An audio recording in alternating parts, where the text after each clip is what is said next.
Entonces, nada, pues está el link que todos tenemos, igual lo podemos compartir por las redes y ahí va a llegar más gente. Ahorita ya tenemos 10 espectadores a los cuales pues agradecemos como la participación y que saquen un rato para conversar de este mundo en el que yo entré, digamos, por azar a empezar a entender que era un net label y además siempre tuve muchas ganas de tener uno, pues como que siempre decía como, güey, ¿por qué no? Y nunca realmente hice el deber para tener un net label. Pero digamos que siempre he estado como muy cerca de estos procesos. Hablábamos ahorita, pues a muchos los conozco, a proyectos como Pueblo Nuevo lo admiro profundamente y pues todo el trabajo que ha hecho Mica Martín con este proyecto que es impresionante. Mm. Luis también pues con toda esta investigación y todo esto que ha generado en Latinoamérica, pues el resto pues de panelistas que cada uno ha hecho un tremendo proyecto, ejercicio y que ha dejado mucho en la música independiente local y con seguramente muchas proyecciones internacionales. Entonces, nada, pues bienvenidos a este panel, este mundo extraño de los net labels y de los sellos independientes. Y, y nuevamente, gracias a ustedes por participar, a las personas que nos están escuchando. Y con esto, pues damos inicio. Y lo primero que yo quería preguntarle a Gerardo es que nos contara un poco qué es un net label, qué es un net label y un poco qué es Pueblo Nuevo. Mm. Bueno, muchas gracias. Yo también saludo a toda la gente que está atenta a nuestra conversación y nuevamente saludo a las compañeras, compañeros y compañeras que están acá. Es muy rico ver que esta circunstancia catastrófica nos terminó por juntar aún más y por unirnos en lugar de separarnos. Me gustaría como separar un poquito la pregunta en dos, ¿ah? Porque cuando uno se enfrenta, por ejemplo, a la nomenclatura de NetLabel que aparece en Wikipedia o que aparece en Internet Archive, uno percibe que ideológicamente es un imaginario muy derivado de lo que pasó en los 80 y los 70 con los sellos de cassette en Europa y Estados Unidos.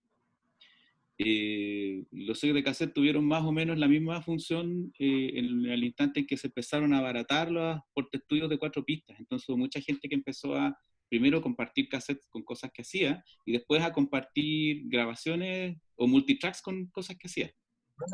O sea, por ejemplo, gente que vivía en Estados Unidos y tenía un amigo en Bélgica, entonces le mandaba al amigo 2 pistas y ocupaba el cassette y 2 vacías para que él o ella o el grupo llenara por su lado. Entonces hubo un trabajo de cadáver exquisito súper interesante y también había mucha insistencia en el trueque, en intercambios de otro tipo que no involucraran necesariamente dinero, siempre el dinero ha sido un tema, en todo caso, y creo que vamos a poder desarrollarlo todo en una medida u otra más adelante. Entonces, esa situación, al parecer, nosotros en Latinoamérica no la vivimos con el mismo ímpetu. Acá, no sé cómo es en otros lados, pero al menos acá en Chile siempre los equipos han sido súper caros.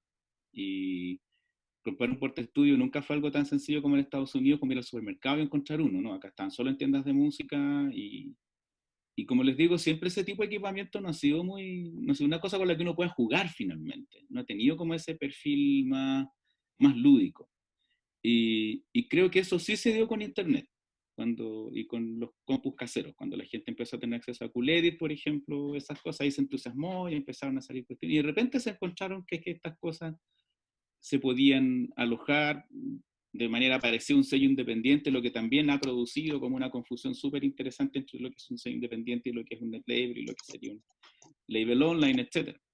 Pero que es al final parte de la vibra de acometer este tipo o abordar este tipo de espacios, este tipo de comunicaciones desde esas plataformas. Pueblo Nuevo nació de una manera, algo así, trataré de recordarlo lo más fielmente posible. Uno de los fundadores del sello, Daniel Jeffs, que en aquel entonces oficiaba con el seudónimo de DJ Jeff, tenía 2 discos terminados y no lograba sacarlos por ningún lado. A nadie le interesaban, no ganaba el fondo concursal que actualmente se llama Fondo de la Música, que es como para ese tipo de cosas. y se encontró con Mika en una instancia muy particular que fue un taller de espacialización de música electroacústica, que se hizo el año 2004, dentro del marco de los festivales AIMACO de música electroacústica, que cumplen 20 ediciones este año y 20 años el próximo, que el primero fue el 2001. Y a ese taller llegó un montón de gente que venía de la electrónica bailable o de la electrónica experimental, no necesariamente de la música electroacústica docta. Y entre medio el taller generó intercambio de plugins, el intercambio de plugins generó más encuentros y esos encuentros empezaron a generar conciertos. Y a partir de eso armaron una estructura que se llamó Taller Electro. Y fue en el contexto del Taller Electro que apareció Pueblo Nuevo, como una idea fundamentalmente de un sello de internet con grabaciones de descarga gratuita para ir alojando trabajos de corte electrónico local que no tuvieran cabida en algún espectro específico. Ese fue más o menos el génesis en términos como biográficos del NetLabel. Y es Esto probablemente es, ese 2005. esto es en el 2005, ¿no? 2005. 2004 Que, fue el taller de espacialización, 2005 apareció que Pueblo Nuevo empieza justamente el... y ahí empieza como toda esta trayectoria, porque además de ser, creo que de los net labels más importantes de Chile, creo que uno de los que más red ha generado en toda Latinoamérica. Sí, sí, yo creo que es un mérito indiscutible del Mica, primero, y que también se dio desde una apertura que él tuvo hacia todo el feedback que le llegara finalmente. Que eso es algo que tampoco es tan usual, sobre todo cuando a veces las instancias de las que participamos están más o menos ideologizadas. No lo digo desde la perspectiva de que tener un punto de vista ideológico sea malo en sí, sino que lo digo que más bien desde esa perspectiva como más irreflexiva religiosa, en donde la gente no se junta con otro porque es de tal o cual lugar, por ejemplo. Que de hecho es una cuestión que pasó incluso en el circuito electroacústico local. El circuito electroacústico local mayor de edad está viendo como que había con una especie de interés oculto en acercarse hacia esta música electroacústica local que, dicho sea de paso y siendo igual bien fieles a la realidad, es una música que no sale de espacios súper específicos. Entonces lo que ha hecho Pueblo Nuevo con este esfuerzo es justamente sacar de ese closet, si queremos decirlo así, a la música electroacústica chilena y a producir un diálogo entre cultores que están también metidos en el tema y no necesariamente vienen de una escuela académica. Entonces, hay cosas que yo me he dado cuenta que parecen ser las mismas a nivel latinoamericano, en lo macro, pero siempre en lo micro hay diferencias y hay ciertos cruces diferentes. Y yo tengo la sensación de que probablemente esto mismo que les cuento es un cruce diferente. O sea, no ha habido un, y también había otra cosa que es re interesante destacar, lo estoy pensando ahora como revisando la historia. A la gente, mucha gente empezó a pensar que Pueblo Nuevo era un sello con una estructura formal.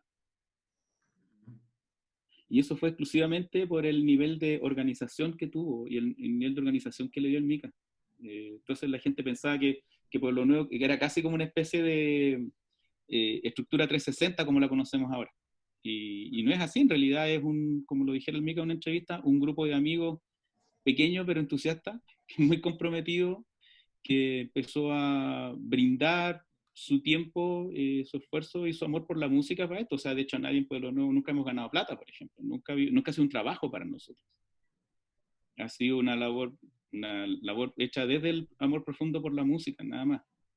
Y si ha llegado alguna vez dinero ha sido por una cuestión más que nada asociada a fondos concursables, no porque haya una perspectiva en este sector de obviamente, claro, de generar una proyección económica desde un espacio que cada vez está más como reducido en sus alcances, si lo ponemos así. No sé si eso responde bien y le agradezco, porque me tomé mucho tiempo, parece que le agradezco mucho el No, creo que interés. sí, y creo que da una buena apertura a la conversación. Eh, yo ahorita quisiera volver, pues, como a hablar con Alejandro, eh, para un poco, para la audiencia y para abrir la conversación, que nos contara un poco cuál es la diferencia o cuál cree que es la diferencia entre el net label y el sello, porque, digamos, Música Corriente es un sello independiente y no un net label. Pues yo no sabría muy bien o no sé si vale la pena como recalcar esa diferencia. Los saludo a todos primero. Muchas gracias pues por esta invitación, porque, porque finalmente nosotros como sello y finalmente tratando de darle como una circulación completa a la música que hacemos. Música Corriente nace como un grupo de amigos que quiere empezar a darle circulación a sus proyectos en vista de que nadie nos para bolas. Entonces nos juntamos, teníamos en común 4 bandas y unas bandas como más exitosas que otras o con más trayectoria, como que empezaron a acompañar a las otras. Y en la medida en que era posible, pues editar un material físico, lo hacíamos todavía.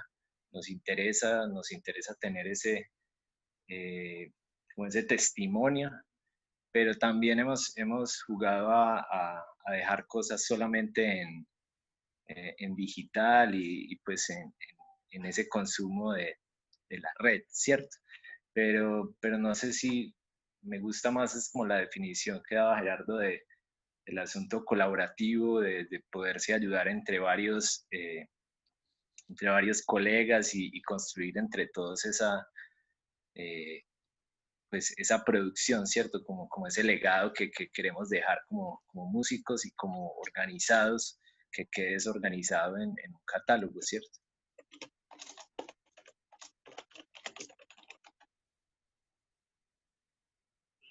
No, tenía el micrófono cerrado. Ve, Alejo, ¿y cuánto lleva Música Corriente? Con música corriente ya llevamos 7 años.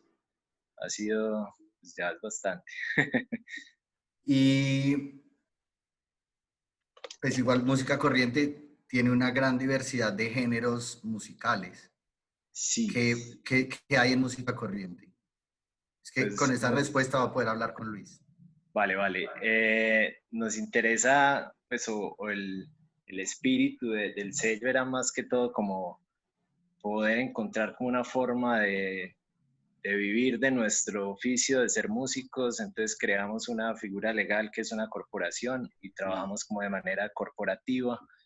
Y a partir de ahí pues empezamos a realizar proyectos que no solamente tienen que ver con editar discos, sino con producir contenidos alrededor de la música. Entonces, además de que somos sello, pues también somos los managers, hacemos agencia de booking, tenemos un venue, un espacio de conciertos que ha sido pues como nuestro mayor éxito, creo yo, que es la Pascasia. Eh, entonces, no nos interesa como ese sesgo de género o estilo en el sello, sino que queremos trabajar con músicos allegados que quieran participar de ese modelo. Y entonces en música corriente pues podemos encontrar música tropical colombiana, tango, música electrónica, rock, un grupo de música experimental, hay discos de jazz, o sea, de música clásica, contemporánea. Entonces está como abierto todo el espectro. Lo que sí como que cobija todos los proyectos es que todos son músicos pues profesionales o que se dedican a eso en su vida, ¿cierto? Pues, a ese oficio.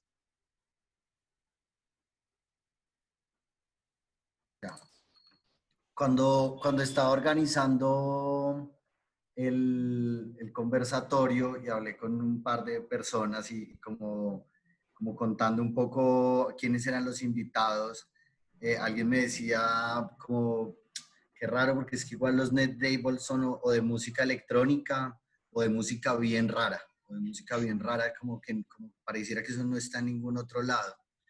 Y en estos días de encierro, pues volví a ver un documental que hizo Luis Alvarado, creo que fue Luis Ruido Vulgar, de toda la escena noise en Lima.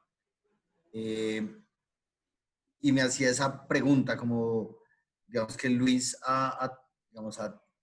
creo que es de las personas que más sabe de música electrónica y noise en Latinoamérica, podría decir yo. Me gustaría saber cómo ha sido el recorrido de Boo Records en toda esta búsqueda de esa música que tal vez no es común y cómo, digamos, desde un género que puede ser bien extraño como el ruido, has logrado posicionar este sello también en Latinoamérica y pues a nivel internacional. ¿Cómo ha sido ese camino?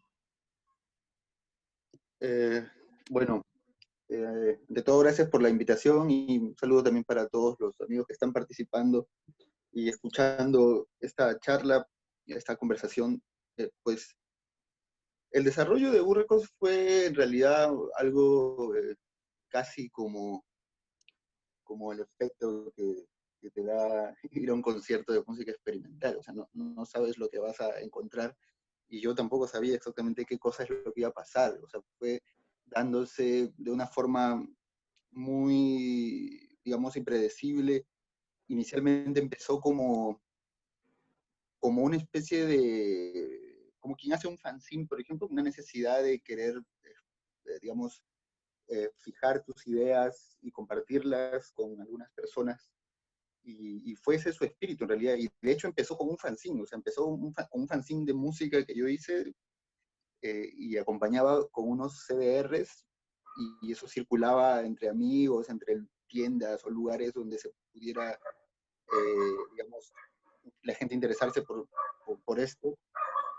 Y, y había sí mucho de noise, pero en realidad, no sé, el noise me interesa porque simplemente es una cultura que está ahí y es una cultura bastante, en cierto modo, complicada o antisistema, difícil de vender. En ese sentido se vuelve algo muy, siempre, no sé, incómodo, ¿no? Desde el punto de vista comercial.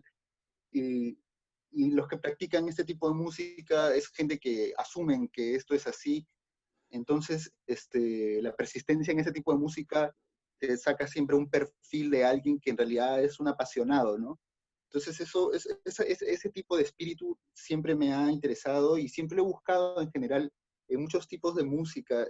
Boo Records es un sello muy amplio en realidad de estilos y me interesa mucho el ruidismo, sin duda el noise y la música muy extrema, pero también hay como en el sello cosas de música más pop, mucha música que tiene que ver con folclore o con música de tradición, ¿no?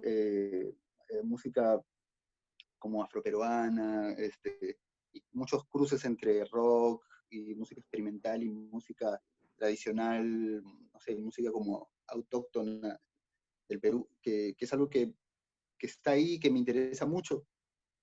Entonces, eso, ¿no?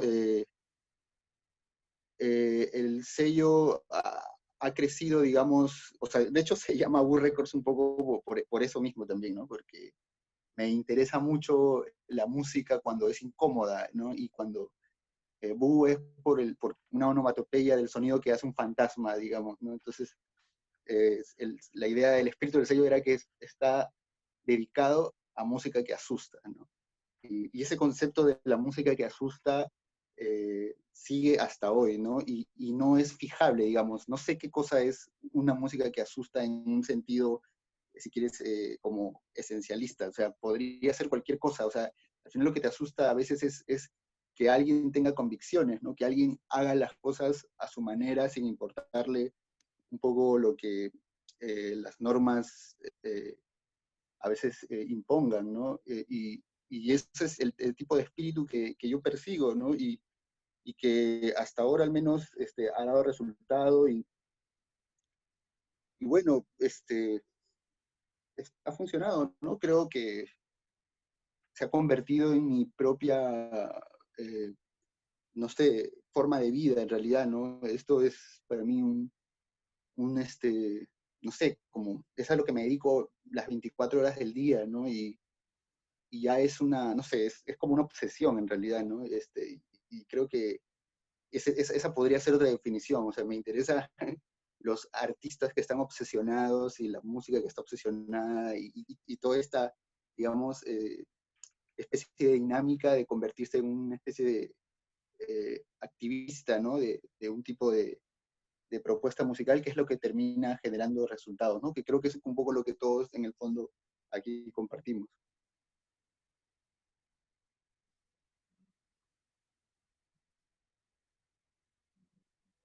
otra vez dejé mi micrófono apagado.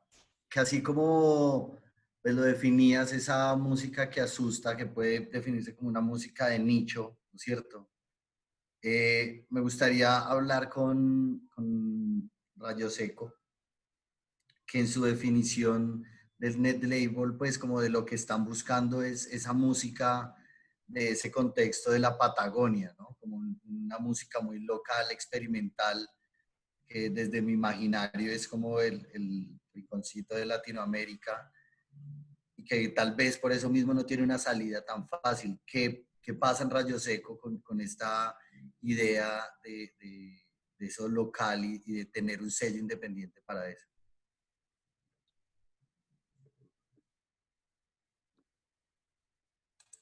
Te toca abrir el micrófono, Claudia. No sé si Facu quería comentar algo. Después de vos. Bueno, bueno, la verdad que nosotros desde acá, justamente con Facu, somos las últimas personas que nos sumamos al sello. El sello viene de 2016. Vivimos en una ciudad que es una ciudad dentro de todo pequeña, donde hay como instituciones avaladas, importantes, que un poco son lo que se cree la cuna de la música local. Y bueno, no es para nada simple el trabajo independiente y autogestivo que venimos llevando a cabo acá. Sentimos muchas veces que es un lugar de resistencia desde el cual actuamos. Justamente me sentía, creo que Facu también, muy en sintonía con lo que contaba Luis, de esta cosa enrarecida desde el hacer, un poco, siento que es,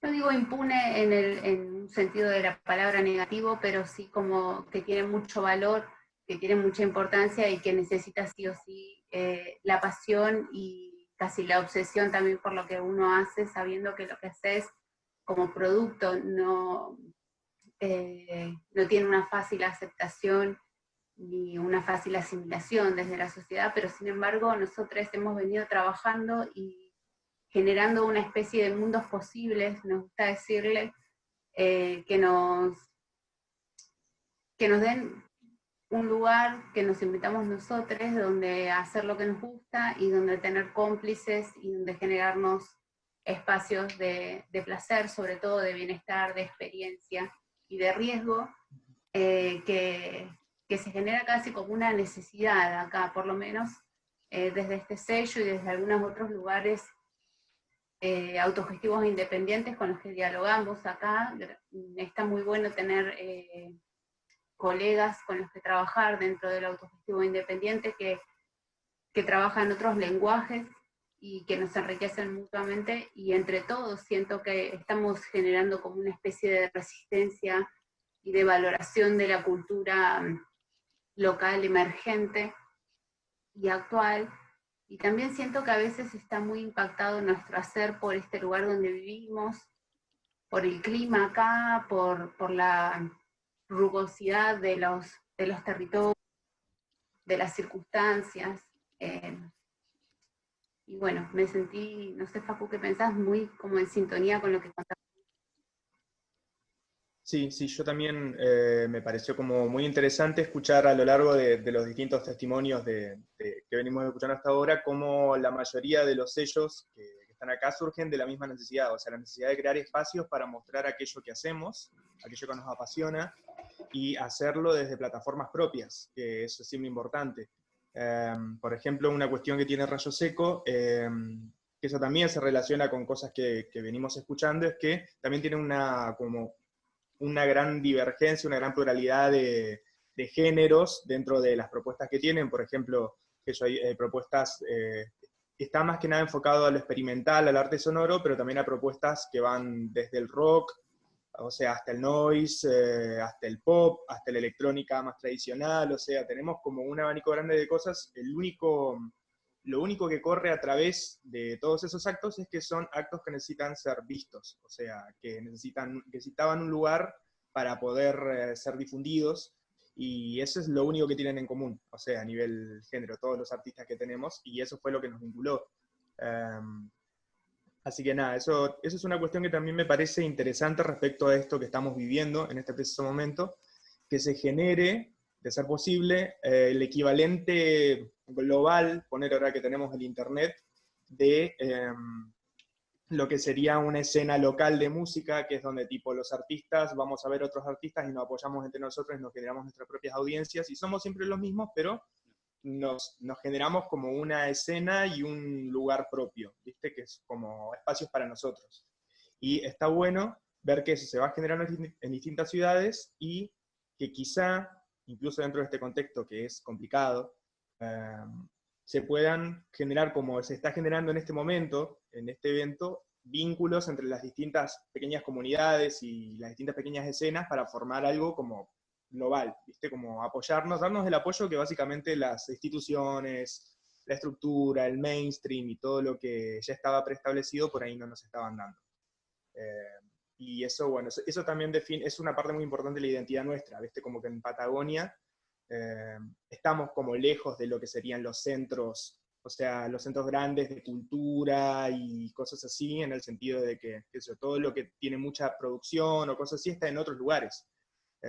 Pero acá hay muchas propuestas que necesitaban ser visibilizadas. Y eso es algo de lo que Rayo Seco se propuso hacer. Sí, más bien como no pensarnos como periferia, ni como eso, lejos, que el estar lejos de un centro, de una metrópolis, no significa que no hay acción, que no hay producción, sino más bien fortalecernos y darnos el permiso de hacer lo que nos gusta, de hacer lo que queremos, de hacer lo que nos antoja y de generarnos los espacios y los lugares para tener otras experiencias posibles en torno a al género y al hacer que nos provoque, que nos genere, bueno, nada, vuelvo a decirlo de antes, esta pasión, ¿no es cierto? Esta obsesión, esta pasión por esa manifestación, probablemente como irreconocible o que no entra dentro de palabras a veces de lo que hacemos, pero sí que siento que es un acto político de los afectos que venimos gestionando, que nos venimos generando y que nos viene fortaleciendo mutuamente como hacedores y como hacedoras, y que nos viene empujando, digamos, a llevar todas las acciones que nos proponemos y que desembocan en este tipo de espacios como el que estamos llevando a cabo ahora, de contacto, de red, que nos fortalece.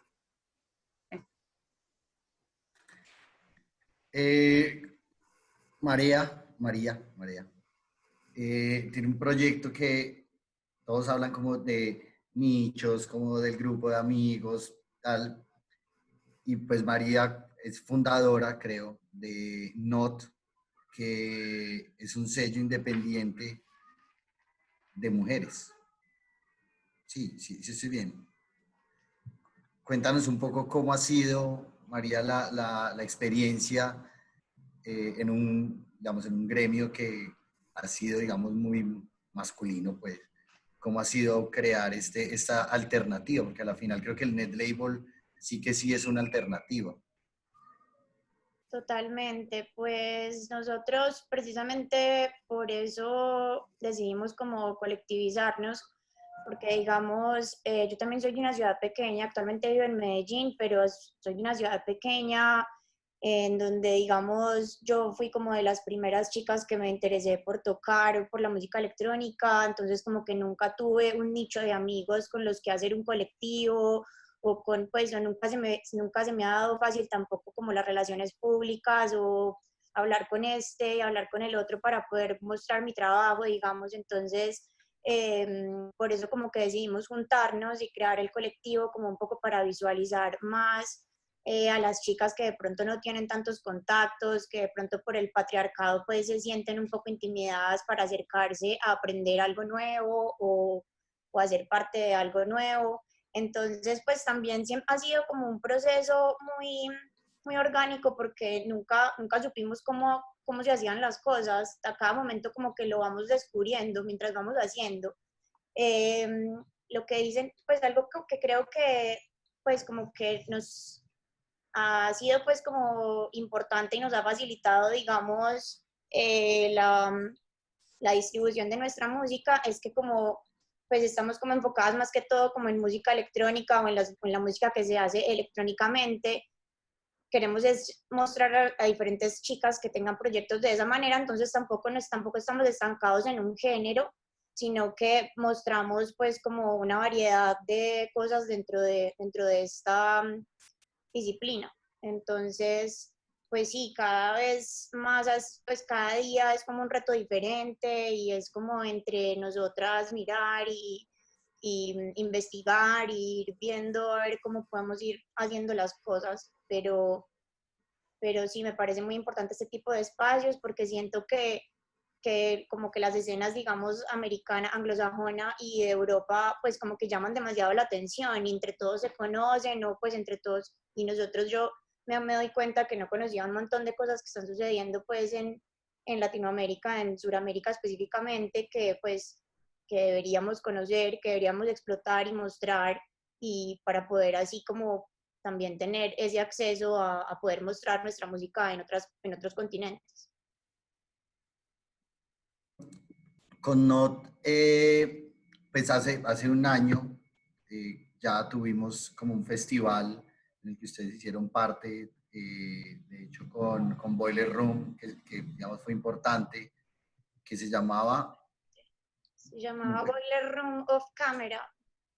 Mujeres Sonoras, algo así, ¿no? Mujeres Sonoras, totalmente, Mujeres Sonoras. Esto pues, yo creo que el boom del feminismo y de toda esta situación ahora pues también nos ha dado, digamos, una ventaja porque la gente pues se ha interesado y ha visto pues cómo es cierto que hay una ausencia grande, digamos, en la escena de mujeres. Cada vez es menos, yo creo, pero hace unos años cuando empezamos era bastante obvia. Entonces, pues yo creo que eso ha sido una ventaja como para tener oportunidades y poder visualizarlo más, en realidad. Eso pasó también, digamos, con el Baum Festival, que pues tuvimos la oportunidad de curar un escenario y pues también fue importante, pero creo que también pues pudo haber sido mucho por esa necesidad como de involucrar más a las mujeres dentro de la escena. Me voy a ir con Éter, con Rosana.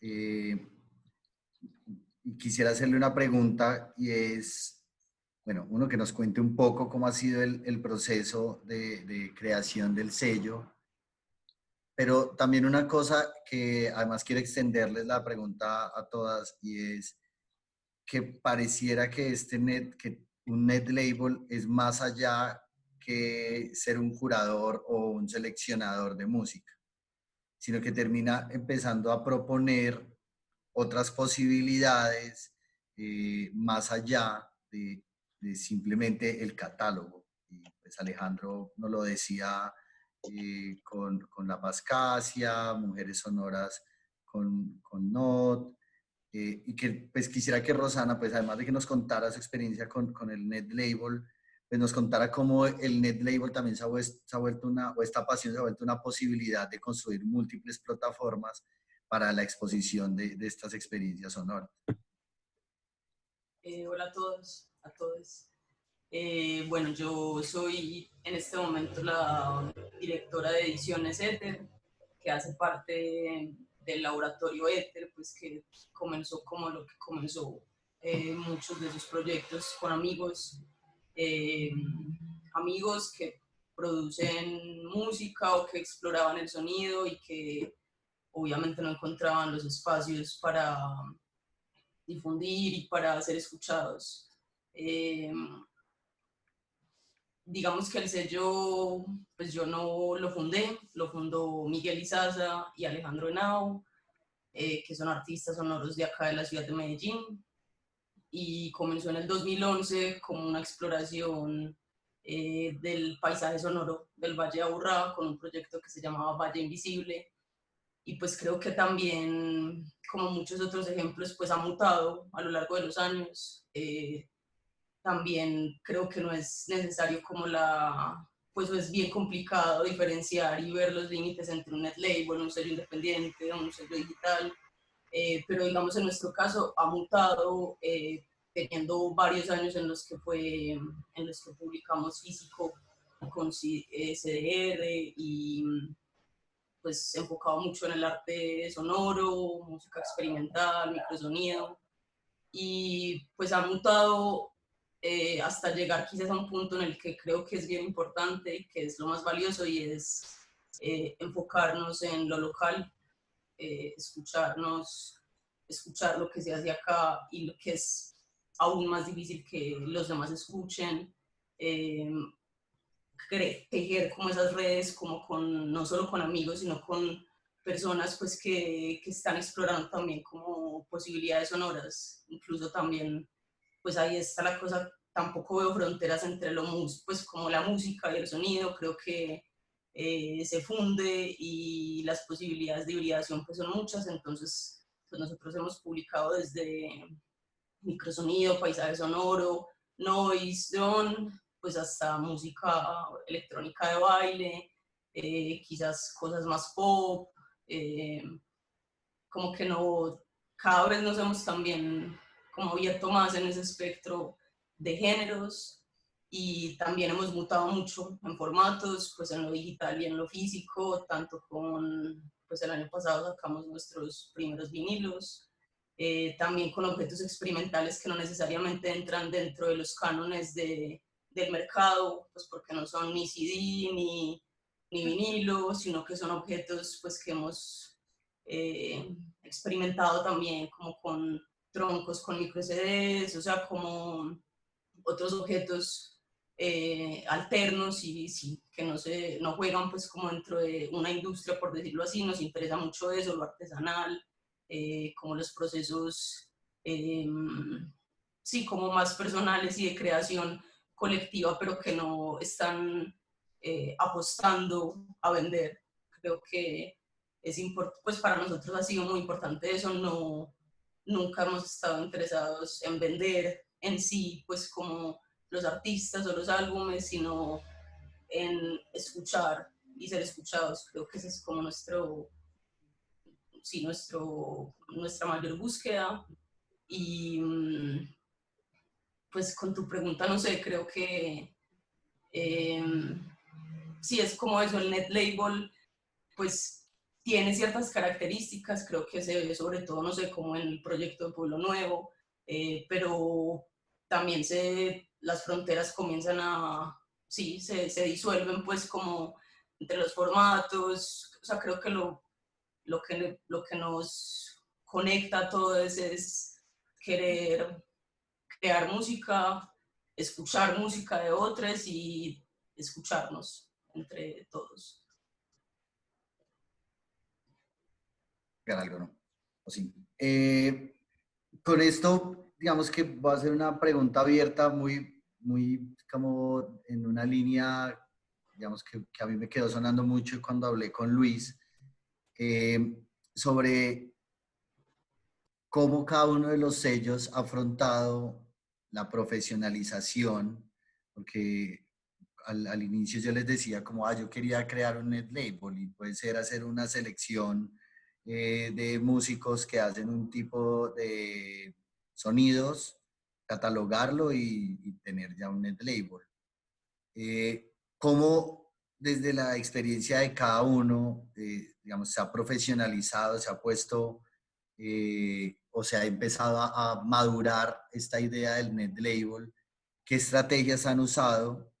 Porque si bien, digamos, Alejandro tiene con música corriente, tiene un escenario, tiene una idea de movilidad, Boo Records tiene pues toda una creación de alianzas, cómo, no sé, Ether ha generado, pues tiene un festival, Marea tiene también otras estrategias. ¿Cómo han logrado que, si bien en el caso de Rosana nos dicen lo principal no es la venta, cómo no hacer que se sienta que es como un ejercicio, digamos, como sin ningún tipo de pretensión o de maduración? ¿Cómo lo han logrado desde cada uno de sus sellos?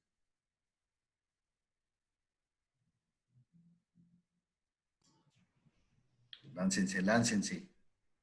Bueno, Yo creo yo puedo... que... Dale. Bueno, ¿Querías decir algo? Bueno, yo solamente quería decir que creo que o sea, el mundo de la música experimental es, o sea, siempre un universo, y sobre todo, o el mundo de la música, como digamos, que se mueve en un circuito underground, siempre a veces puede ser difícil de, digamos, comercializar. Y a veces, en realidad,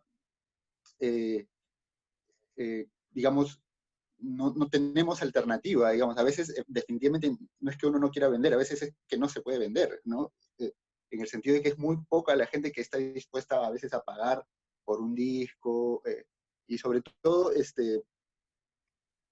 porque es un nicho como bastante reducido y que para lograr volverlo, digamos, sostenible, uno tendría que entrar en todo un circuito de consumidores alrededor del mundo, ¿no? Que es la única forma en realidad que a veces esto funciona, ¿no? Desde el punto de vista comercial. Sin embargo, yo creo que hay dos formas, ¿no? O sea, para mí la net label, por ejemplo, es esencialmente un sello discográfico que utiliza como soporte de distribución internet, ¿no?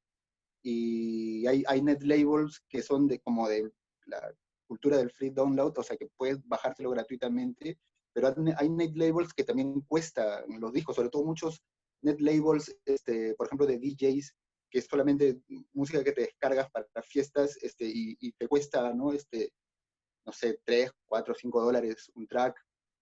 Entonces hay como dos mecanismos, ¿no? Pero claramente a veces el costo limita que el público a veces pueda tener acceso a esa música, y entonces creo que las net labels han surgido como vitrinas, ¿no? Como plataformas de difusión de música alrededor del mundo, que empieza también a producirse de manera como ingente y digamos, producto de la socialización tecnológica que empieza a haber también a comienzos de la década del 2000, ¿no? Que todo el mundo tiene una laptop, una computadora, y todo el mundo puede grabar y producir y mezclar y subir a internet, ¿no? Y la net label es como la consecuencia de eso un poco.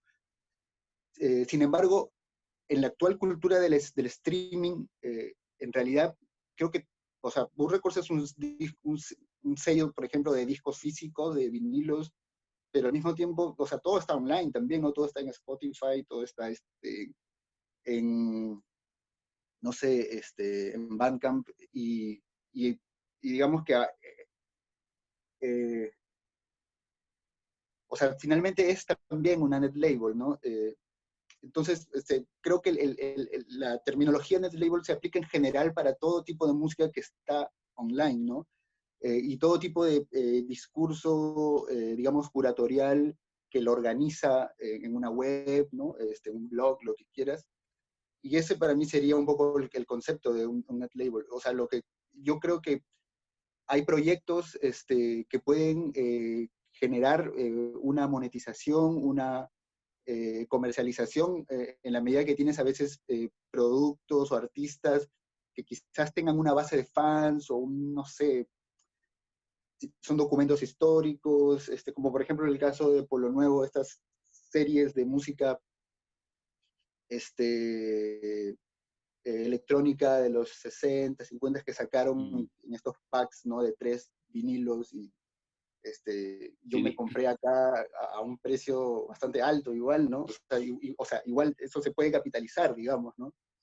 Pero al mismo tiempo también lo puedes descargar de internet. Entonces, a lo que iba es que, o sea, lo importante para mí es que puedes tú generar una pequeña empresa digamos, poder vender tu material en formatos de físicos o vender descargas, pero me parece absolutamente válido una vía de música por la que no cobres nada, ¿no? O sea, que sea totalmente libre y gratuita, y lo que haya detrás sea un espíritu de compartir, y que al final, para mí, hay más que pensar en que eso vaya a convertirse en una empresa desde el punto de vista de que genere ingresos o qué sé yo, se convierte en una especie de activismo que lo que sí puede, creo, llegar es hacer una especie de plataforma de validación cultural que finalmente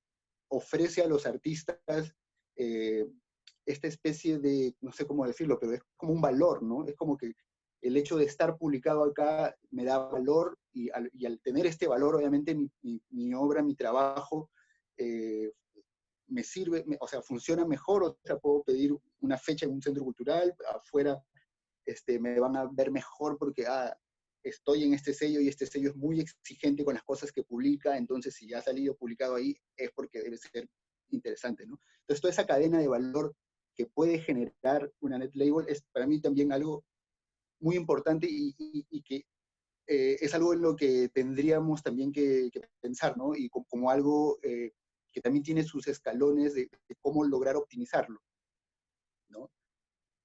Pero bueno, son un poco unas cuantas ideas que quería compartirles.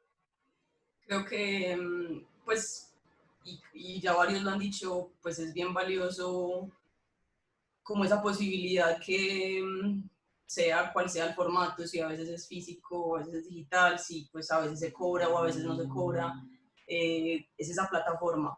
Y no solo plataforma para difundir música y para que se escuche ciertos proyectos de nicho o no, sino para, no sé, como tejer ciertas posibilidades que siempre van a resultar en algo más. Creo que, pues así como este encuentro puede resultar en colaboraciones o en simplemente encuentros, creo que esa es la riqueza pues también de los net labels o de los sellos independientes, estar, no sé, como alimentando músicas y artistas o gente que está explorando con el sonido, como alimentando también una especie de moral pues para seguir creando y seguir produciendo y seguir explorando. Creo que es de lo más importante poder como alimentar esa obsesión que también muchos lo han dicho, esa obsesión por estar creando música.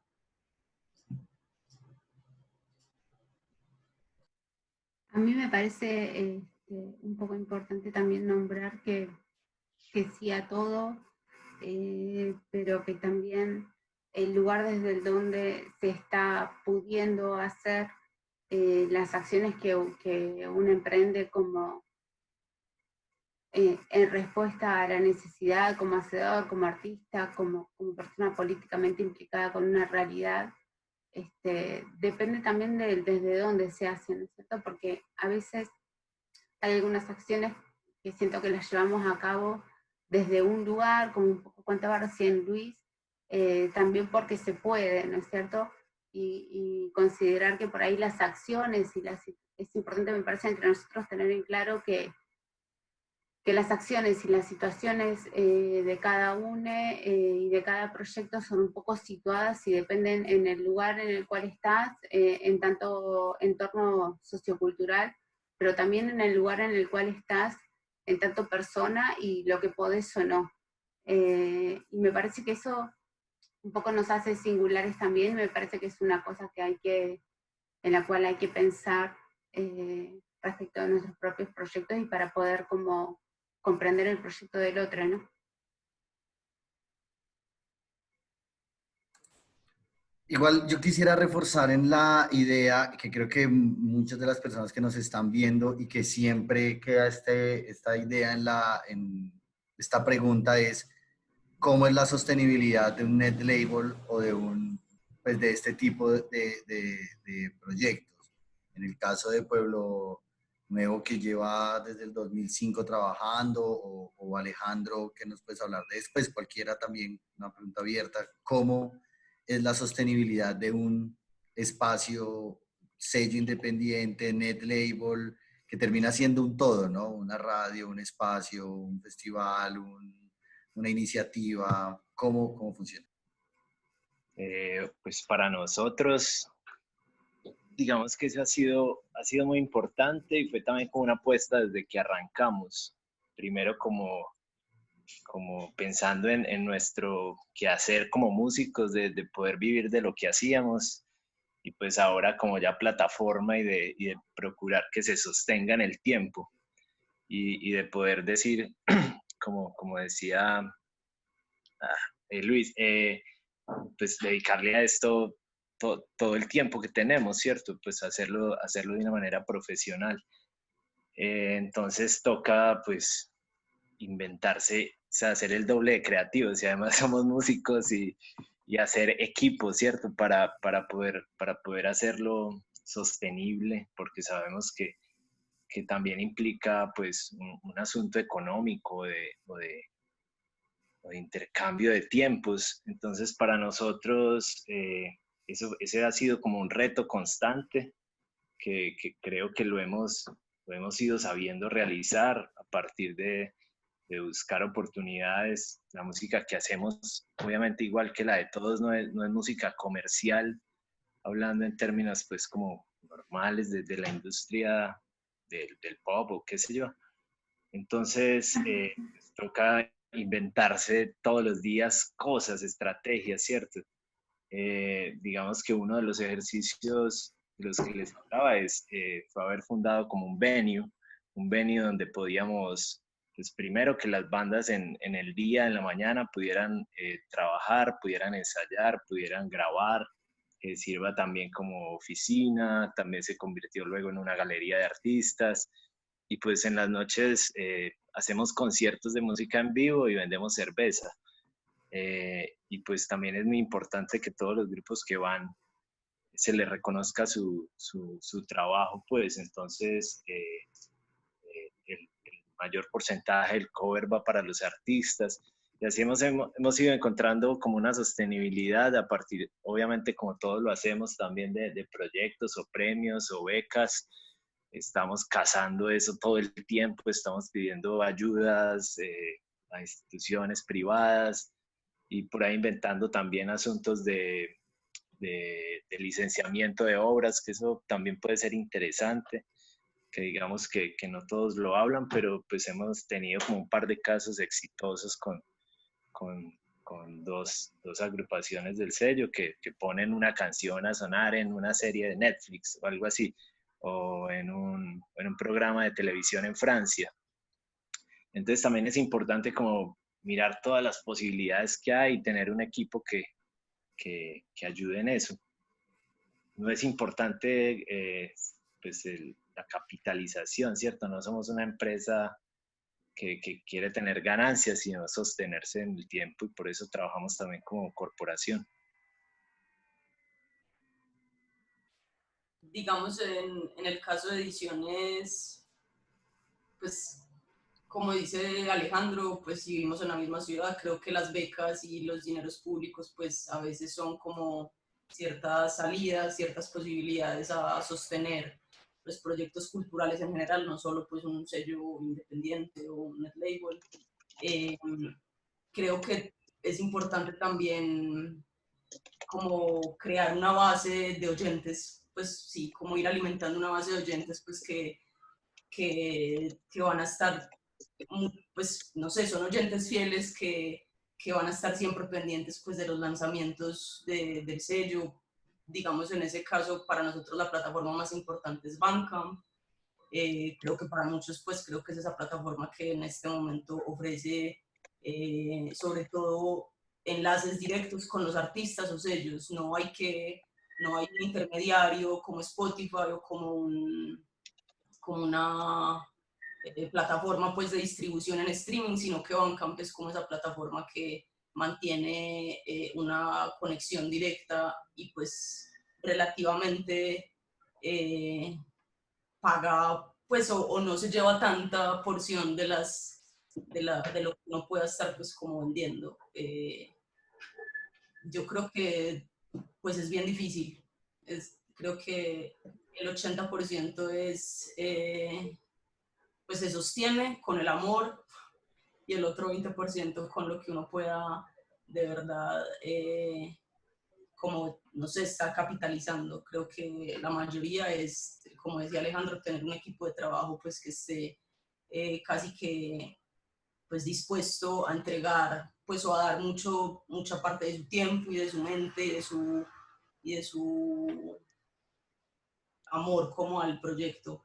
Obviamente hay formas de capitalización, supongo que U Records, pues que también tiene un gran recorrido, tendrá unas formas, pues los espacios, como dice Alejandro, es una gran posibilidad, pues, como para sostener económicamente un proyecto, pero a veces es pasión.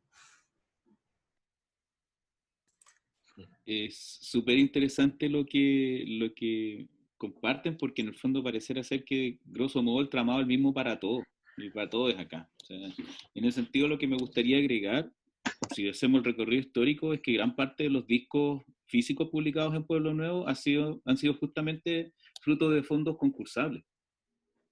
Y fondos concursables en donde el sello, más que ser el motor, es el que recibe el fondo y hace su parte, digamos. Si bien hay un interés, casi siempre la propuesta es como que el artista postula, gana el fondo y termina haciendo el disco del Pueblo Nuevo, porque, por ejemplo, la mayoría de los compañeros y compañeras que han publicado en Pueblo Nuevo tienen, por ejemplo, cuentas propias en Bandcamp, y el sello todavía sigue subiendo las cosas a Internet Archive.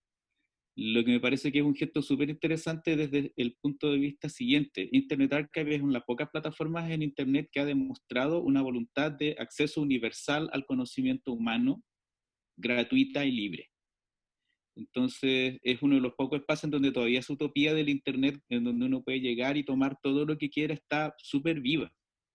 Y por lo mismo es que justamente, como decía Luis, los discos están tanto en Internet Archive para descargarse como en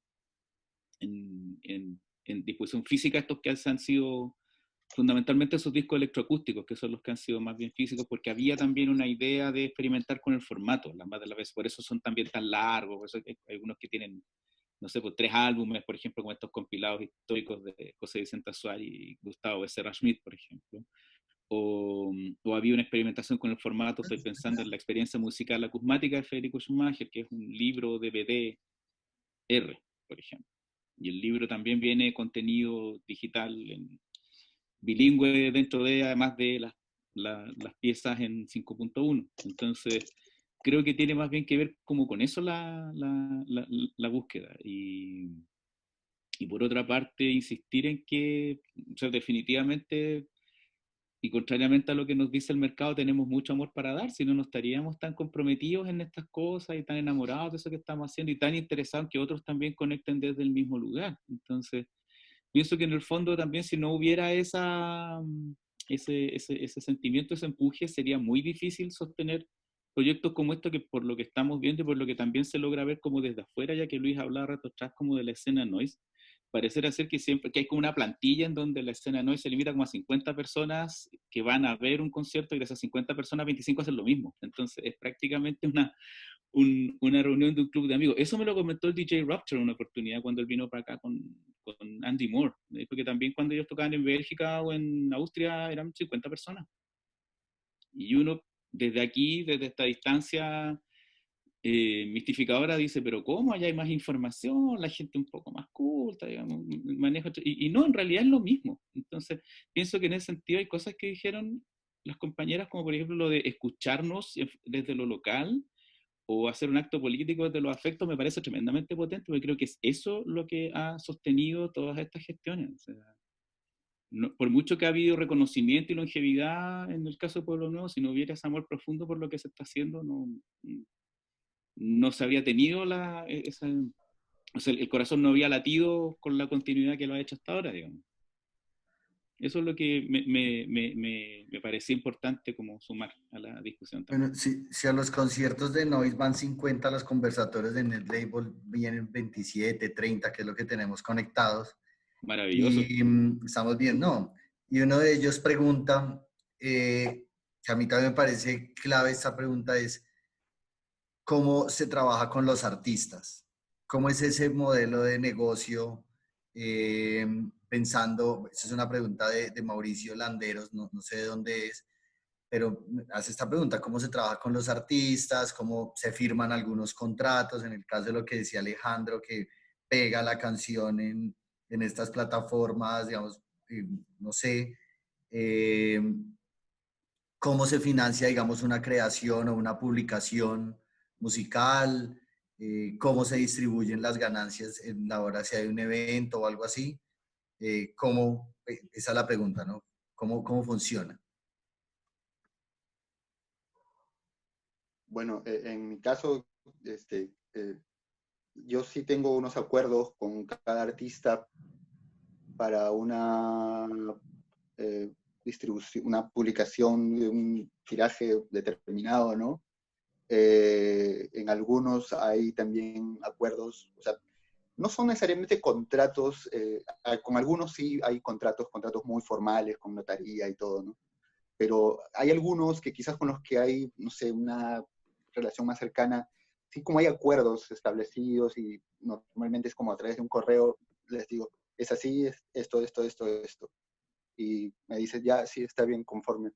Entonces eso ya queda como un pequeño contrato, ¿no? Y el acuerdo siempre es un poco ya un poco lo que uno vaya conveniendo, ¿no? Pero siempre es un porcentaje, ¿no? de la venta de los discos en copias físicas quieren los artistas porque prefieren venderlas en sus conciertos o de las regalías, pero las regalías a veces tardan mucho más en llegar porque hay que esperar que se venda todo y a veces que se venda todo puede tomar varios años, ¿no?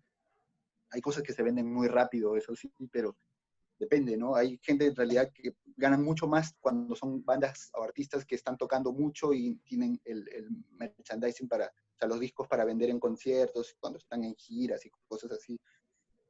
Y con muchos artistas hay también el tema de hacer la distribución digital y trabajar como una editora en términos de colocar temas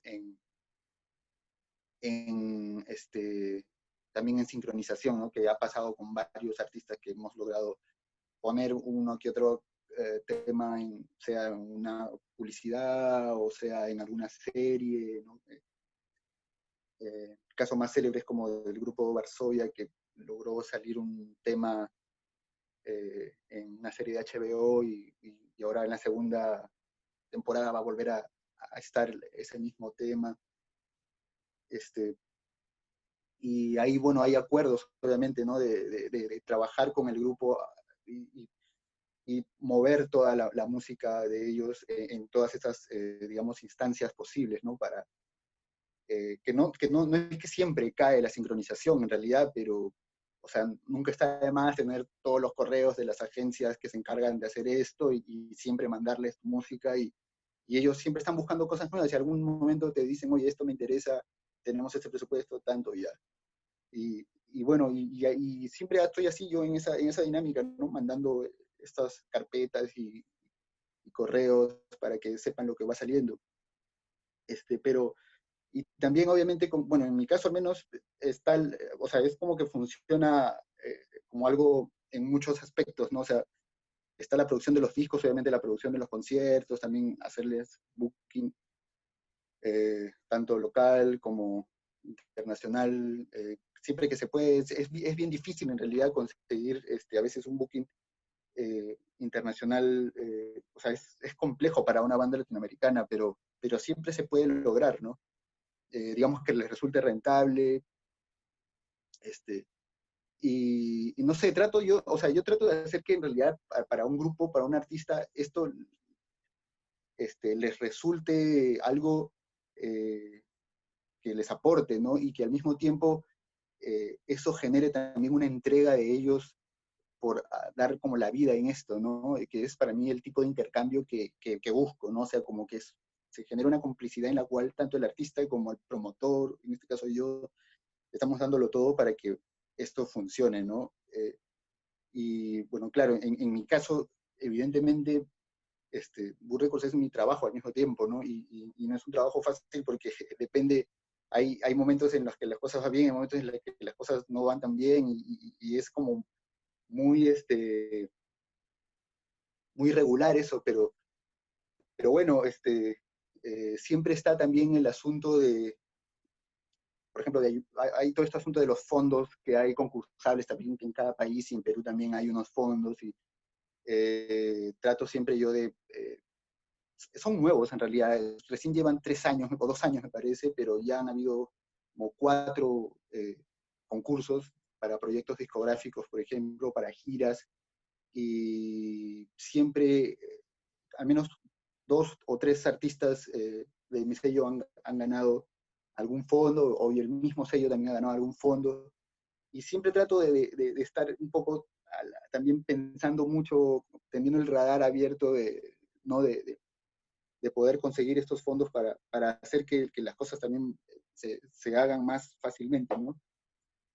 Y eso, ¿no? Y también está el caso, y pasa mucho, de artistas que tienen una necesidad de que el disco salga ya, y a veces colaboran con una parte alta del disco, por lo general a veces el 50%, o se comprometen en ayudarme a tener una buena cantidad de preventas.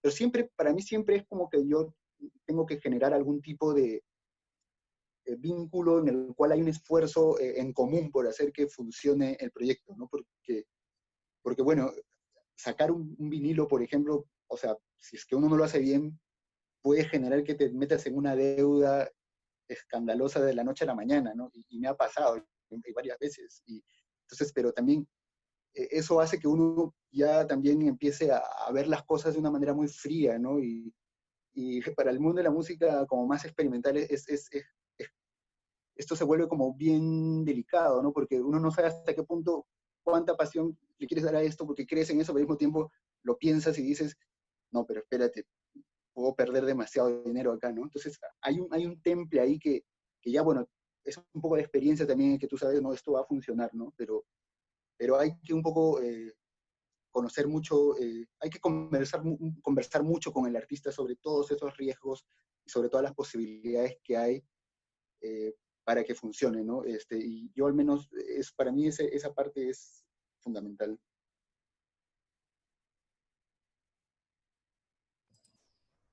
No sé si alguien más quiera responder esa pregunta de esos modelos de negociación, tal vez música corriente, cómo lo hace con este grupo de amigos, pues. Pues es de manera muy parecida lo que decía el compañero.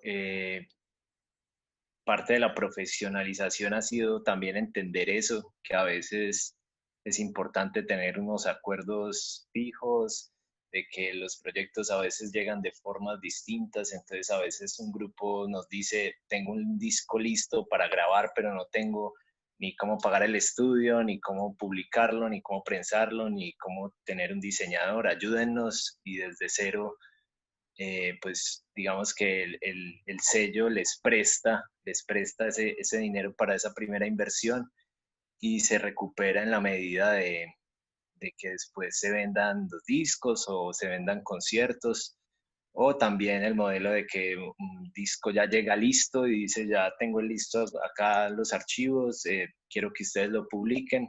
Entonces, en cada uno de esos procesos hay como un acuerdo, y intentamos pues que siempre lo que signifiquen ventas de discos o contrataciones de conciertos o sincronizaciones, pues sea siempre el mayor porcentaje para los creadores, y el sello pues tome un porcentaje de esa representación.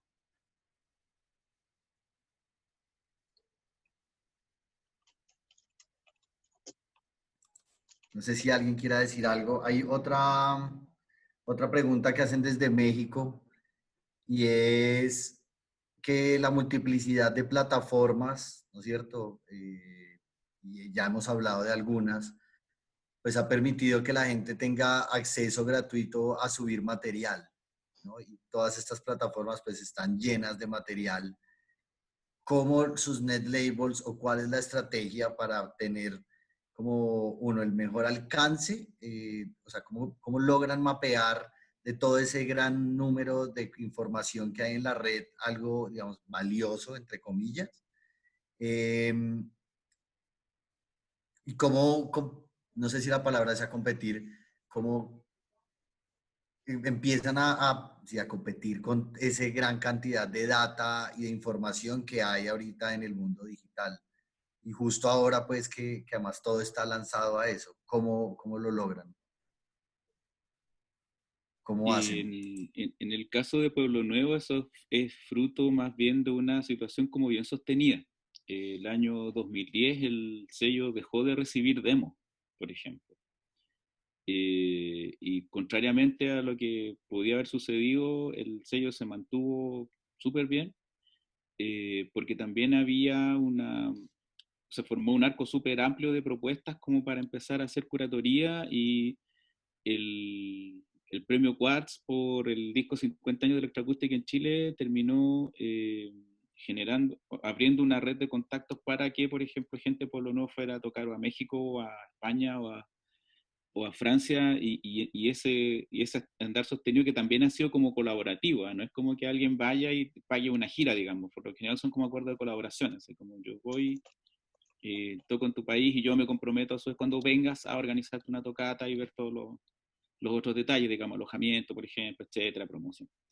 Y esos sucesivos viajes fueron aumentando la mailing list. El año 2009 había como 4.000 direcciones de correo, y ahora el año 2012-2013 empezó a usar MailChimp, el Mica, como para ordenar esas cosas, y ahora no sé cuánta gente habrá. No logro visualizar cuánta gente está recibiendo correos del sello a esta altura, porque de hecho si ya se llegó a eso es porque justamente el servicio sobrepasa como escalas humanas finalmente, en ese sentido. Y estaba pensando también en lo que preguntaba el joven Mauricio. Como recuerdo haberlo dicho rato atrás, igual el pueblo nunca ha habido contrato con nadie, ha habido fundamentalmente acuerdos de palabra. De hecho, el primer disco de Pueblo Nuevo que fue exitoso en términos de descarga fue Bubu de Francisco Pinto, que alcanzó 250.000 al año de haber sido publicado, publicó el 2007-2008. Por lo que me dicen personas que son como más entendidas en el tema, tampoco es mucha gente, digamos, para internet. Si comparamos eso con lo que pasa con los videojuegos, por ejemplo, y la cantidad de tráfico que generan los videojuegos. Nosotros estamos bastante lejos de ese tráfico. De hecho, a la gente le suelen decir aquí que ahí es donde está el dinero, digamos. Como que hace mucho rato el dinero está en los videojuegos más que en la música, en otras partes. Entonces, de nuevo volvemos a este punto en donde las cosas finalmente crecen porque hay mucho compromiso y amor por parte de la gente que trabaja en el espacio. También buena parte del catálogo Pueblo Nuevo está en Spotify gracias a un acuerdo con Orion Network, y yo personalmente decliné por cuestiones ideológicas y de temática. Yo trabajo haciendo Blunderphonics, entonces es súper complicado meterse en plataformas donde el derecho a autor es un tema tan cerrado, con un producto que justamente, o más que ese producto, con una obra que justamente tiene como parte de su carácter ideológico poner en cuestionamiento la noción de derecho a autor. Entonces me parecía como un poco fuera de contexto, como descontextualizado. Sí, había participado en compilaciones y esa dije ningún problema, ahí vayan, pero las cosas que yo había hecho fundamentalmente no. Además que no sé si ustedes tienen, los que tienen por ejemplo material Spotify, cuánta plata les llega en realidad, si funciona, da la impresión de que el modelo no funciona para nada, digamos, es como una repetición del esquema industrial anterior, finalmente. O sea, gana el que le toca más, y el que le toca más curiosamente es el que ya tocaba más de antes.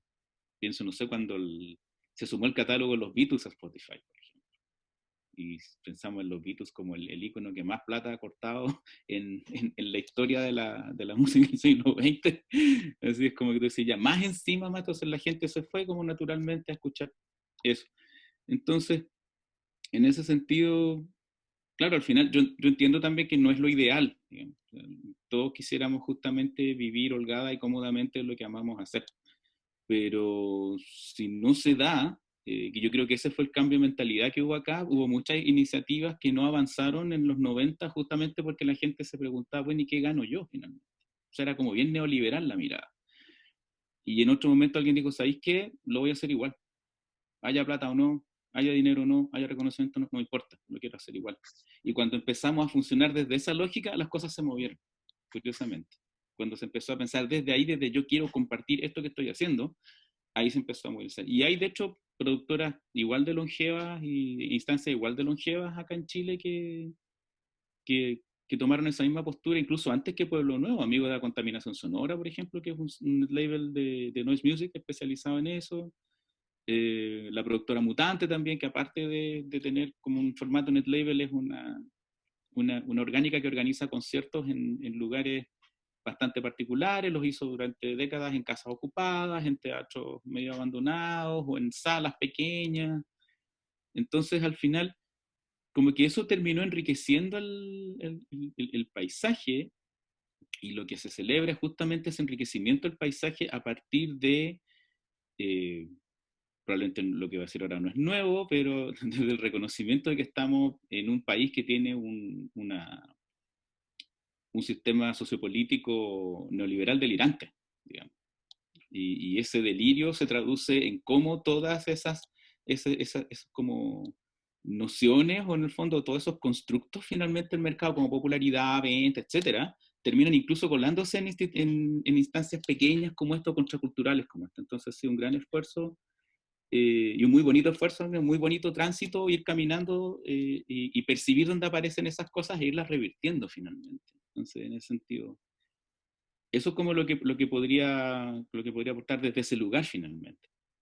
Yo pienso que es una herramienta de doble filo, porque pues así lo que pues no es lo ideal, como lo menciona Gerardo, es una herramienta pues para que la gente conozca la música. Digamos, yo creo que todos acá hemos bajado música gratuita, hemos bajado películas gratuitas, entonces también es una forma de llegar a otra gente y que esta gente la toque. Ya está en la conciencia de cada uno de qué manera puede aportar, pero yo creo que eso también como que es una gran diferencia entre un sello discográfico montado pues como una empresa a un net label, y es que básicamente pues lo que queremos nosotros es compartir y soportarnos, pues poder hacerlo, pero no es enriquecernos de esto. Pues todos queremos obviamente pues como dice Gerardo, vivir de lo que nos gusta hacer, pero pues creo que es una herramienta que se puede mirar de ambas partes. Y yo por ahí a toda esta conversación agregaría también justamente algo que me llamó la atención, es que es una pregunta que se plantea mucho: cómo en un mercado sobresaturado de propuestas, más que nada ahora ligadas al internet y todo eso, y más en esta situación particular donde estamos todos encerrados en nuestra casa y se multiplicó la apuesta de la cantidad de propuestas que se suben, todo el mundo está haciendo conciertos en vivo, hay lanzamientos casi todos los días por todas las tiendas digitales en un lugar tan abarrotado. Incluso las discográficas gigantes con un montón de plata están viendo cómo se puede llegar a posicionar uno dentro de eso, pero de todas maneras es como una cuestión que va, ¿cómo sería? Por ejemplo, en mi caso personal, yo venía con un proyecto hacía muchos años, antes de unirme a Rayo Seco, que es mi proyecto personal, que se llama Uchi, y venía tratando de generar como tracción a partir de todas estas cuestiones medio tradicionales, tipo redes sociales, internet, etcétera, etcétera, compitiendo también con un millón de propuestas similares, y no pudiendo encontrar nunca, pudiendo encontrar como pequeños momentos, ¿viste? No sé, de difusión. Pero la verdadera amplificación, me parece, llegó en el momento de encontrarme con Rayos Seco Discos, que lo que hizo, como hacen muchos net labels, es ofrecer una plataforma. Y eso lo que hace es llevarte a un lugar donde personas, incluso de tu propia comunidad, se dan cuenta de lo que estás haciendo. Que eso fue lo que me pasó a mí personalmente, por ejemplo. Pude, por ejemplo, hacer mis primeras fechas en vivo dentro de Rayos Seco Discos. Y lo que ocurrió ahí fue que volvimos a una cuestión medio orgánica del boca a boca, del tipo, no sé, voy a ver lo que estás haciendo porque me da curiosidad, y alguien le comenta a otra persona, y se empezó a generar una cuestión así, que empieza a generar algo similar a una audiencia, o por lo menos un medio de difusión, de amplificación, que es lo que estamos buscando, porque lo que queremos es que nos escuchen y dentro de lo posible poder obtener algún rédito económico. Pero es eso, es como, esa pregunta me hizo pensar, de esta persona que lo hizo, que fue como, es a lo que vamos, ¿no? Lo primero que pensamos es cómo podemos hacernos escuchar en estos mercados abarrotados, gigantescos, de quizás estamos poniendo la vista en el lugar equivocado, y si volvemos a cuestiones como lo que tenemos más cerca, como nuestras comunidades, como el boca a boca, como la cuestión de la vinculación así cercana, del tipo, así sea con gente que tengo cerca o con gente de otros países, pero tipo nos mandamos un mensaje, colaboramos en algo, cosas así, si volvemos más a lo vincular, a lo más pequeño, quizá tenemos mejores resultados, más siendo artistas que por ahí se dedican a algo que sabemos que no va a ser como lo que llegue a un supermercado, ¿no? Eso sería lo que más o menos reflexionaría al respecto. Otra cosa que me parece que es bueno tener en cuenta es que ya no está tan activa la cultura de coleccionar físicamente o digitalmente las cosas, porque ya todo está como en la nube. Muy poquita, pues la mayoría de gente que yo conozco escucha es YouTube o escucha Spotify. La verdad me miran extraño porque yo tengo una biblioteca musical por la cual reproduzco mi música de ahí. O sea, yo tengo todo, yo tengo la música en mi disco duro o en un CD o en un vinilo, pero muy poquita gente ya hace eso. Entonces eso hay que tenerlo mucho en cuenta, pues como entender el público al que nos estamos dirigiendo. Ya para cerrar, quería hablar de eso, efectivamente, como de esta idea del archivo digital, que todo lo guardemos en estas plataformas que además son muy variadas, como el NetLabel empieza también a mutar eso, pues, digamos, en Archive todo bien porque creo que es una gran biblioteca, pero las otras que dependen del CEO o de cómo estén trabajando los unos con el otro, cómo el NetLabel enfrenta esa mutación o ese constante migración de formatos y de plataformas, ¿no? Que no sé, empezó con MySpace, yo no sé cuántas plataformas hayan estado y en cuántas hayan mutado pues estos sellos y estos netlabels. ¿Cómo logran hacer eso? Digamos... Bueno, a ver, bueno, dale. Dale, Luis, siempre nos No, dale. Sí. Digamos con ediciones, no sé, pues me siento identificada con algo que decía Gerardo, como de cierta posición política frente a algunas plataformas o algunas formas de distribución, también por lo que generan. O sea, claro, Spotify o Apple Music, pues son plataformas que ni generan un vínculo y una conexión directa con el artista o sello, simplemente pues uno es un número entre quién sabe cuántos productores y sellos y propuestas, uno es un número muy pequeño con 3 escuchas, no sé, como que uno de verdad, mejor dicho, creo que hay momentos en que por convicciones políticas y también como por no sé, ideales del sello o de un álbum en específico, de un artista en específico, pues las plataformas de streaming básicamente no tienen nada que ofrecerle a sellos independientes, pues enfocados en la música experimental, pues que son, o sea, estamos conscientes de que son sonoridades que son de nicho, pues no van a llegar a masividades y a sí, como a ese mercado masivo. Creo que es también, como dice María, como jugar y como, no sé, como pues ser flexibles también dependiendo de la propuesta o de la búsqueda en ese momento o del artista. Pues a veces las plataformas de streaming serán una forma también de difundir libremente después quizás de ciertos periodos. Digamos, en el sello no, o sea, en el sello nos enfocamos en Bandcamp y ya a los 2 meses y medio, pues empezamos a publicar en plataformas en que puedes escuchar o descargar libremente, o pues o incluso en Bandcamp también tenemos descargas gratis, pero pues como que para nosotros las plataformas de streaming son un segundo, tercera etapa en la que ya queremos pues quizás que se difundan y se escuche más, pero no entendemos que quizás ahí no está el valor o están los nichos o están los oyentes de nuestras propuestas como tan específicas, o de los netlabels o de como estas experimentaciones sonoras, pues que claro, la gente que escuche paisaje sonoro en Spotify creo que, no sé, entonces un poco ser flexibles, pues jugar con esas posibilidades, pero a veces tener claridades políticas desde la posición pues de la creación y la difusión. Yo quería nombrar algo que me resuena mucho respecto de lo que decía Rosana recién y lo que nombraba Facundo antes, no solo desde el lugar desde el cual hacemos, sino también de las posibilidades de acceso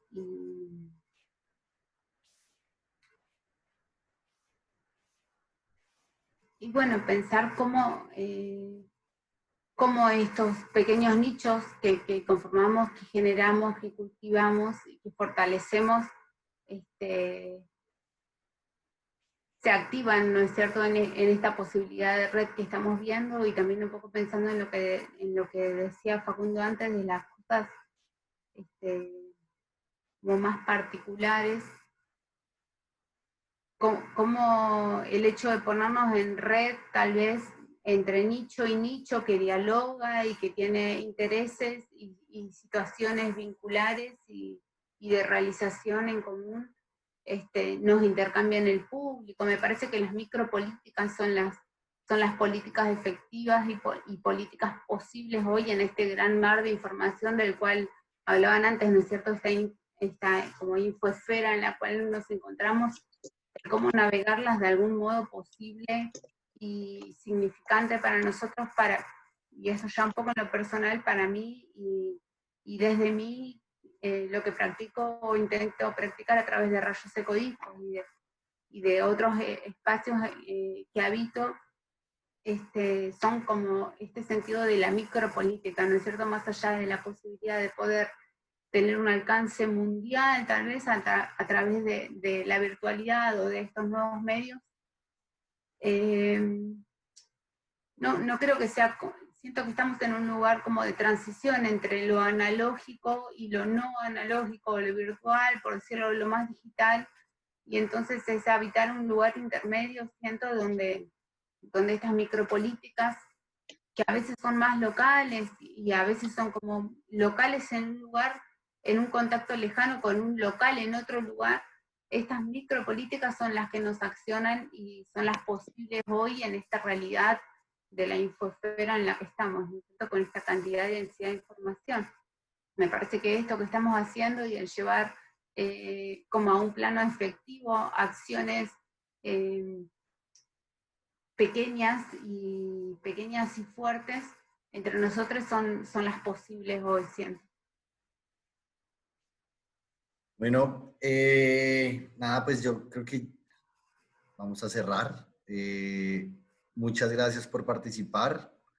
Digamos, a mí me queda como no sé, quedo en serio muy contento porque esta es la tercera charla que hacemos de sectores de la cultura, digamos, desde la independencia, y, digamos, quedo siempre con esta idea de que son espacios de resistencia, ¿no? Siempre terminan siendo como unos lugares donde estamos resistiendo, y con una palabra muy de moda, como que es extraño porque no nos da miedo reinventarnos. Pues cuando nos dicen reinventes es como eso hacemos todos los días, ¿no? Esto no es por la epidemia que nos estemos reinventando, es como que esto es día a día, que hay que estar buscando la alternativa, el modelo, la alianza. Me parece también muy interesante en la idea, en el conversatorio que tuvimos con los laboratorios, y que si bien ahora estamos viendo, o la mayoría de sectores están entendiendo Internet como una posibilidad, pues los net labels ya pasaron por eso y ya se salen y entran de estas plataformas como pez en el agua. Entonces creo que esta independencia y esta resistencia pues ha llevado a que estén un paso más adelante, claramente no en lo económico, sino en cómo sobrevivir y dinamizar estas estrategias de estas músicas actuales, ¿no? Yo creo que con muchas preguntas, pero también digamos, como con mucha alegría de haber tenido este conversatorio. Quiero agradecerles pues a todos, pues desde Exploratorio, pues un mensaje de aguante, de que siempre hay un aliado pues aquí para poder hacer lo que nos imaginemos y pues hacerlo juntos siempre va a ser una buena estrategia. Entonces, nada, agradecer a la participación y ojalá la próxima pues, nos veamos para intercambiar discos duros o LPs o cassettes o lo que sea, o USBs. Y bueno, muchas gracias. No sé si quieran decir algo para cerrar. Muchas gracias. Gracias. Gracias por la invitación. Un abrazo, Muchas gracias a ustedes todos, por el a todas y espacio. a todos. Sí, Un abrazo. que se repita. Y un gusto.